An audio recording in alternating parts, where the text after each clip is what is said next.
Friends நம்ம இன்னும் வெங்காய வறுவல் எப்படி பண்ணலான்னு பார்க்கலாம் ஃப்ரெண்ட்ஸ். அதுக்கு மசாலா ரெடி பண்ணுவோம். ஒரு ஃபேனில் வந்து கொஞ்சம் ஜீரகம் போட்டு அதை வந்து நம்ம வந்து கொஞ்சம் லைட்டாக வறுத்து எடுத்துகிறோம் ஃப்ரெண்ட்ஸ். ஜீரகம் வந்து வறுத்ததை வந்து நம்ம வந்து கருவேப்பிலையை வந்து வறுத்து எடுத்துகிறோம் ஃப்ரெண்ட்ஸ்.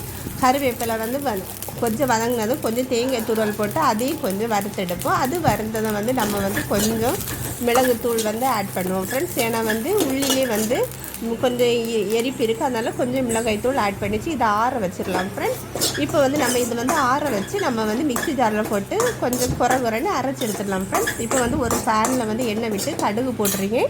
அப்புறம் வந்து நான் வந்து கொஞ்சம் வந்து 2 வெங்காயத்தை வந்து நீல வாக்கில் வந்து சின்ன சின்ன துண்டாக வந்து கட் பண்ணி வச்சுருக்கேன் ஃப்ரெண்ட்ஸ். அதை போட்டு வெங்காயத்தை தேவையான அளவு உப்பு போட்டு நல்லா வதக்கியும் ஃப்ரெண்ட்ஸ்.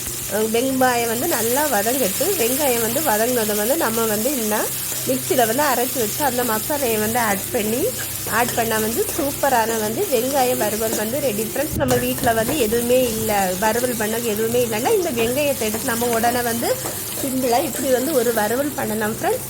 நீங்களும் இதை ட்ரை பண்ணி பார்த்துச்சு எப்படி இருக்குன்னு சொல்லிட்டு கமெண்ட் பாக்ஸில் வந்து கமெண்ட் பண்ணுங்கள் ஃப்ரெண்ட்ஸ்.